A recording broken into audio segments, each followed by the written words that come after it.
Olá, boa tarde. Eu chamo-me Joana Azevedo, sou hematologista, trabalho em Coimbra e queria começar por agradecer muito este convite que me foi feito. Eu espero não ficar aquém das vossas expectativas e, de facto, pareceu bastante interessante discutirmos não só esta questão da anemia nem nesta faixa etária muito particular, da idade pré-escolar e escolar, mas discutimos sobre esta perspectiva. Quem está em risco, que estratégia vamos utilizar, uma vigilância, um rastreio?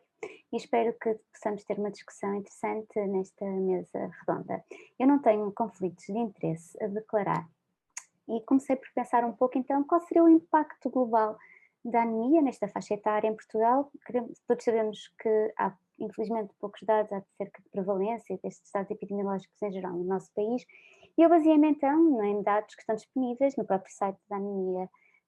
do Working Group português, da Anemia Working Group português, que se baseia então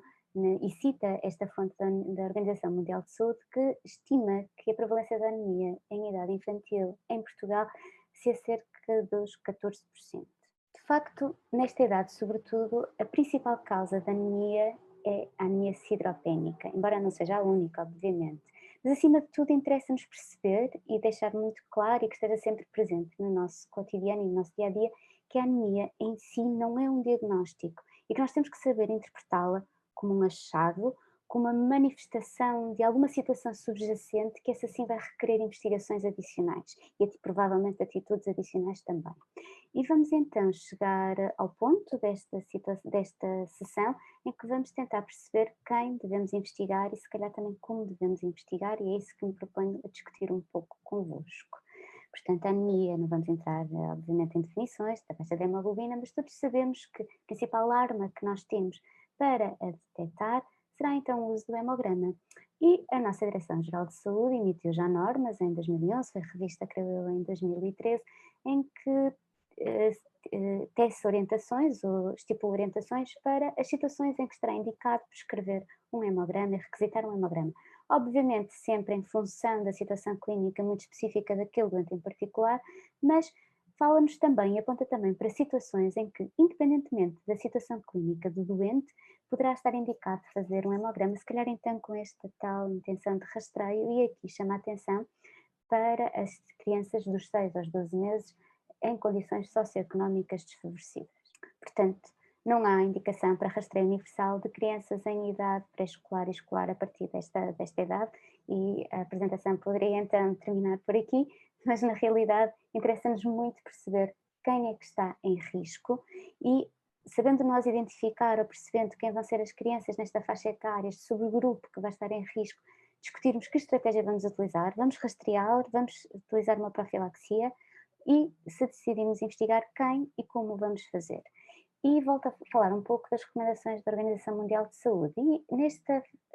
incluindo nesta faixa etária, a Organização Mundial de Saúde recomenda como uma intervenção de saúde pública a administração de ferro diariamente em crianças em idade pré-escolar até cerca de 60 meses que vivam num contexto em que a prevalência de anemia nessa faixa etária se estime em 40% ou seja mais alta. Isto porque se verifica que nesta faixa etária há um importante benefício de corrigirmos uma eventual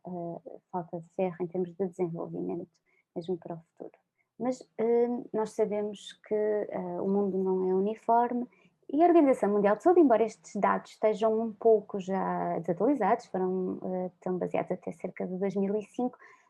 fez-nos uma prevalência da anemia no mundo e da distribuição em relação a diferentes fases etárias da população. E de facto estima-se que a prevalência da anemia em idades pré-escolares e escolares em crianças seja efetivamente muito alta. E vemos também já aqui que, à medida que parece que entramos numa idade mais avançada, em crianças já em idade escolar, que essa percentagem, essa prevalência vai diminuindo um pouco. E é de facto um problema de saúde pública com um grande impacto a nível mundial. Mas nós sabemos que o mundo não é tão uniforme e que há fatores, e a nossa própria norma da Direção-Geral de Saúde também alivia um pouco a isso, acerca das condições socioeconómicas, mas que também podem ser ditadas por alguns contextos culturais ou sociais, e esta prevalência, na maior parte dos casos estimada, da anemia em grupos de risco, como sendo a idade crianças em idade pré-escolar, mulheres grávidas ou mulheres em idade fértil não grávidas, varia muito de acordo com o continente para onde olhamos. E nós temos a sorte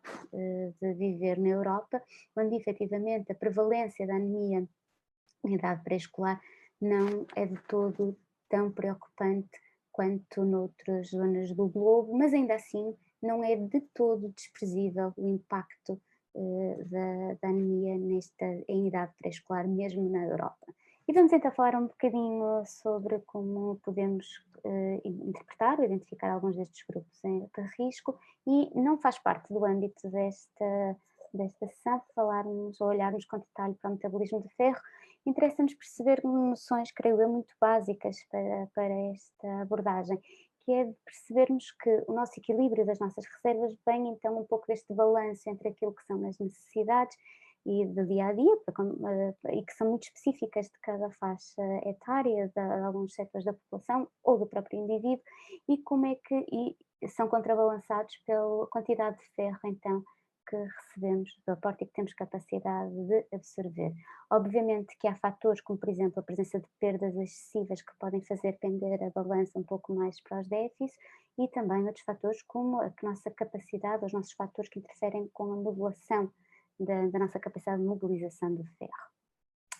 E aqui em termos de necessidades, eu não resisto a mostrar uma tabela que foi publicada em 1989 da OMS, que mostra as necessidades diárias de ferro ao longo da vida. Não sei se assinalei aqui, mas vemos que, passando efetivamente esta fase da lactência, as necessidades de ferro vão diminuindo um pouco ao longo da vida, para voltar depois a acrescentar, talvez, para subir um pouco nas raparigas, com a menarca. E isto faz-nos perceber que, efetivamente, quando nós passamos de uma idade pré-escolar, entramos já na faixa da idade escolar, deixa de ser tão importante ou ter tanto impacto, provavelmente, aqueles fatores que estão mais tipicamente associados ao risco para a anemia sideropénica em idades mais precoces, porque já não estamos numa fase de crescimento tão rápido como estivemos na primeira infância, na fase da lactência, muito dos infants, como dizem os ingleses, e também já não estamos sujeitos nesta faixa etária àquelas alimentações que, por definição, são tipicamente muito pobres em ferro, como é o caso do aleitamento. Mas começam a ser, então, tomados em conta e a tornarem-se cada vez mais importantes ou mais relevantes alguns dos outros fatores que depois vão ser transversais ao longo da vida. E aqui uma chamada de atenção muito particular para os erros dietéticos e a questão do aporte de ferro na dieta e da capacidade que nós temos de absorver, que se torna então uma das principais causas ou um dos principais fatores predisponentes para a sideropenia nesta faixa etária. E volto novamente a citar esta publicação da Organização Mundial de Saúde em 89, em que mostra já de uma maneira muito simples, mas coisas que ainda hoje são verdade, obviamente, dos fatores que influenciam a absorção do ferro, os fatores dietéticos que podem influenciar, e não só, que podem influenciar a absorção do ferro não ligado ao M presente na dieta. E obviamente que há alimentos que são ricos em vitamina C que vão contribuir para uma melhor absorção do ferro que está contido na restante alimentação, mas uma chamada em particular para alimentos que dificultam ou que prejudicam a absorção de ferro presente na dieta. Uma chamada de atenção, obviamente, para o consumo excessivo de leite, que eu creio que cada vez mais estamos todos a par do risco que isso pode acarretar em termos de absorção de ferro, mas também quando na alimentação há a presença de elementos ricos em taninos, como é, por exemplo, o chá e as bebidas que contêm extratos de chá, e também os fitatos, que estão muito presentes, que as alimentações de cariz vegan são muito ricas em fitatos, e isso também pode interferir com a capacidade que nós vamos então ter de absorver o ferro não ligado, sobretudo o ferro não ligado ao M presente na alimentação. E é sempre bom referir que estes efeitos negativos que dificultam a absorção de ferro podem ser contrabalançados pela co-administração de alimentos ricos em vitamina C. E, portanto, começamos então aqui a perceber alguns dos fatores de risco que começam a tornar-se mais prevalentes nesta faixa etária e que começamos então a ter que olhar com muito mais atenção para erros dietéticos, problemas de absorção ou até perdas. E está aqui uma pequena lista de alguns dos fatores predisponentes, então, a quantidade excessiva de leite de vaca, a presença ou o consumo excessivo de chá, derivados, portanto alimentos ricos, ou normalmente são bebidas ricas em taninos, e não esquecer a presença, como a presença de parasitas ou as infecções parasitárias podem influenciar, porque muitas vezes, sobretudo a giardia, pode provocar perdas, e outras doenças, como uma doença celíaca, que todos a conhecem, que obviamente parece ser uma causa óbvia e que creio que cada vez menos as pessoas se esquecem de procurar por ela, mas não esquecer também algumas causas mais raras, como o divertículo de Meckel e malformações vasculares, que podem então originar perdas, que por vezes podem ser agudas, mas muitas vezes são crónicas e de difícil e que podem ser de difícil percepção se não tivermos um olhar atento em algum grau de suspeição. E começamos então aqui a perceber que, particularmente nesta faixa etária, muitos destes fatores predisponentes podem ser identificados com uma história cuidadosa e dirigida alimentar. Este é efetivamente o primeiro passo para o diagnóstico e até para um rastreio, se assim quisermos falar, destas crianças. Depois, obviamente, poderemos complementar com um estudo mais analítico e vamos então basear-nos em parâmetros eritrocitários, no hemograma em parâmetros eritrocitários, e não vamos olhar só para o valor da hemoglobina, vamos também saber interpretar, ou vamos ter que saber interpretar os outros parâmetros eritrocitários que nos permitem inferir algumas das medidas morfológicas dos eritrócitos, mas também uma medida de aferirmos a quantidade de ferro presente então nesta pula eritrocitária, que vão ser o volume globular médio, a hemoglobina corpuscular médio e, obviamente, o índice de distribuição eritrocitária. É certo que hoje em dia os contadores automáticos nos fornecem outros, ou sobretudo alguns deles nos fornecem outros dados que vão tendo uma utilização cada vez mais importante ou mais disseminada e que são parâmetros muito interessantes, como por exemplo o CHR, percentagem de células hipocrómicas, mas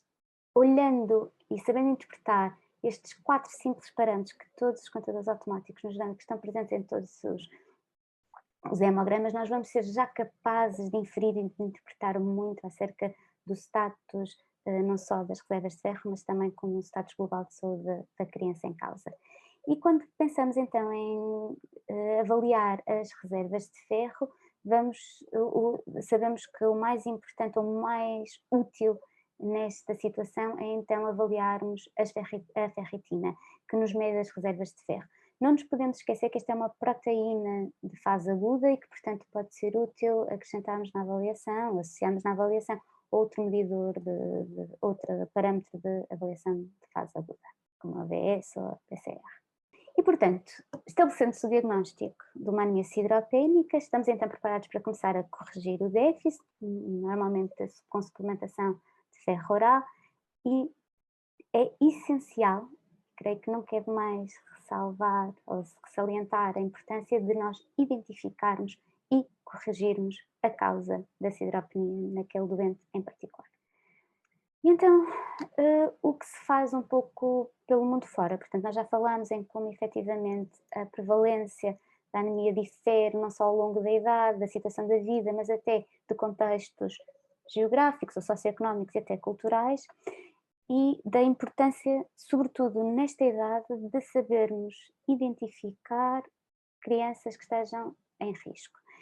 E comecei por me basear um pouco. Há muitas normas de orientação disponíveis, nem todas são totalmente concordantes. Eu baseei-me um pouco e trouxe-vos aqui só um pouco a título de exemplo e como base de discussão algumas das normas do nosso mundo mais ocidental ou anglo-saxónico.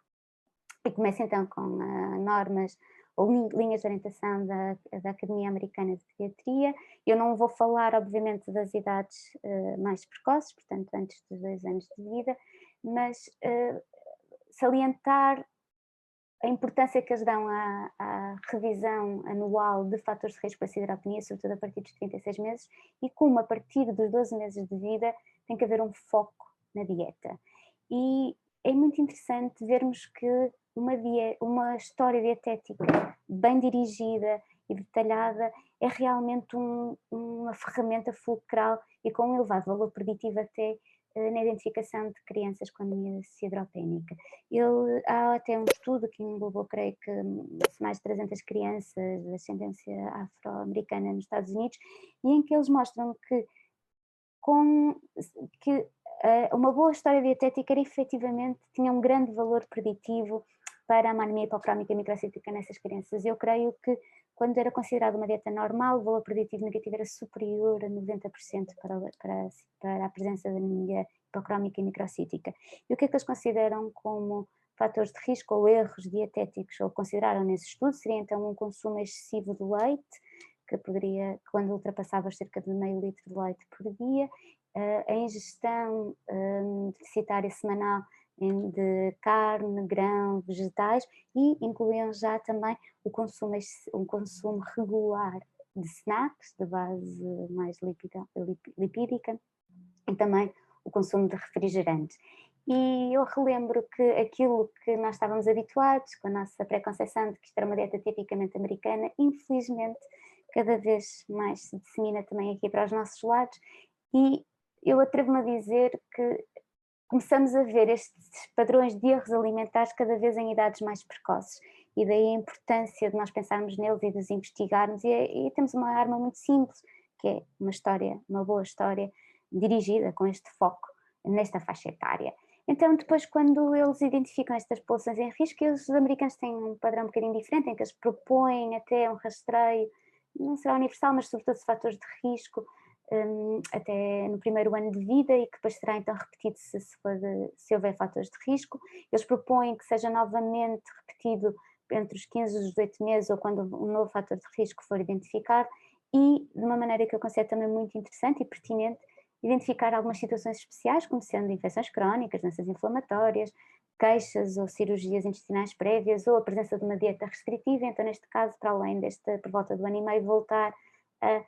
estudar a criança entre os 2 e os 5 anos de vida. Isto não é de todo consensual, e eu achei particularmente interessante, e trago-vos aqui, caso tenham interesse e curiosidade de ver, um documento que foi, creio, exarado em 2012 no Reino Unido, e vocês todos sabem como eles tendem a ser muito rigorosos neste tipo de avaliações, em que basicamente expõem com grande detalhe uma critical appraisal, portanto uma revisão a um projeto de rastreio da anemia sideropénica em crianças com menos de 5 anos, e como isso não foi aprovado, e portanto eles não instituíram um rastreio universal de anemia sideropénica em crianças com menos de 5 anos, mas todo o processo de crítica de avaliação desta intenção é extremamente útil e interessante, e chamo a vossa atenção para ele, caso tenham curiosidade. Na Nova Zelândia, portanto, são umas guidelines muito simples, um bocadinho mais recentes, se calhar, e que uma vez mais se baseiam na identificação de fatores de risco, e aqui está transversal a diferentes fases da vida e idades, e volto a apontar então que quando entramos nesta faixa etária, os principais fatores de risco que vamos encontrar estão então aqui na dieta, e tem então a ver um bocadinho com a dieta, e aqui um detalhe um bocadinho cultural, talvez de cariz anglo-saxónico, de consumo de chá antes dos 5 anos de idade, mas a verdade é que cá em Portugal não é de todo, embora provavelmente as crianças não bebam chá, é muito frequente termos crianças que consomem com frequência bebidas com extrato de chá, como por exemplo os iced teas, e isso tem impacto, e nós temos visto já crianças que têm uma anemia sideropénica por uma coisa tão simples quanto o facto de beberem iced tea às refeições com regularidade. E depois eles propõem então uma abordagem que eu considero assim um bocadinho diferente daquela que eu proporia, em que a abordagem laboratorial baseia-se então obviamente em na avaliação de 3 parâmetros do hemograma, mas eles propõem-se, para além da ferritina, a avaliação também da percentagem de saturação de transferrina, e estabelecem o diagnóstico de anemia sideropénica quando 2 ou mais destes parâmetros estejam alterados. No Canadá, uma vez mais, tudo se baseia na identificação de casos em risco, e depois eles têm um algoritmo assim muito simples, mas que tem a ver com, obviamente depois fazem a ferritina, avaliam a ferritina e o hemograma, e utilizam os valores da ferritina um bocadinho para estratificar então depois esta população que eles identificaram inicialmente como sendo em risco.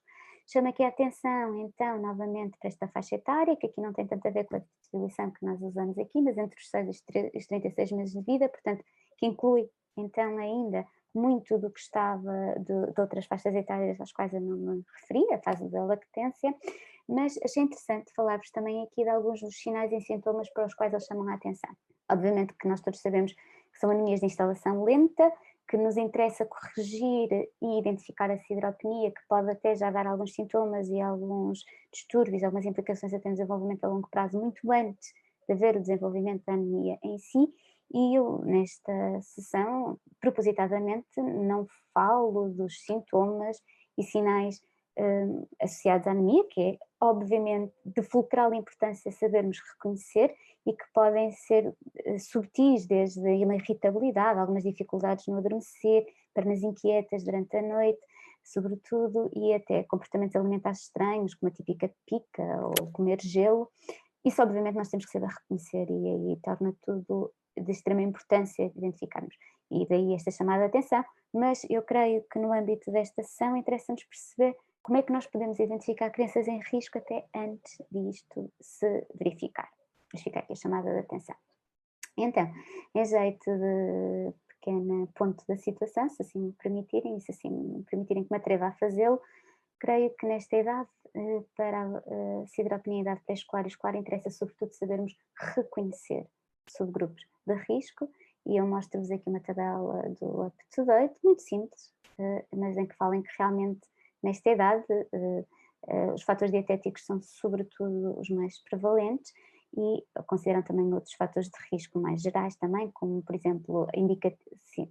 situações que possam ser indicativas de distúrbios intestinais ou da má absorção, ou então obesidade, que obviamente pode estar a ser também a pontinha do iceberg de alguns déficits ou de alguns erros nutricionais. Pronto, sabendo então reconhecer subgrupos em risco dentro desta faixa etária, temos então ao nosso dispor a possibilidade de fazermos uma intervenção precoce e que muitas vezes é tão simples quanto alertar e corrigir estes erros alimentares e perceber alguns fatores mais complicados que possam estar também subjacentes. O diagnóstico vai passar então pela história, não esqueça que a história é um elemento fundamental de rastreio e por uma abordagem laboratorial, nomeadamente o hemograma e a ferritina, como falamos há pouco. E reconhecer que a anemia é a manifestação de uma situação subjacente. E estamos então aptos para corrigir o déficit sem esquecer de identificar e corrigir a causa. E aqui uma pequena chamada de atenção para alguns possíveis erros ou lapsos ou oportunidades perdidas.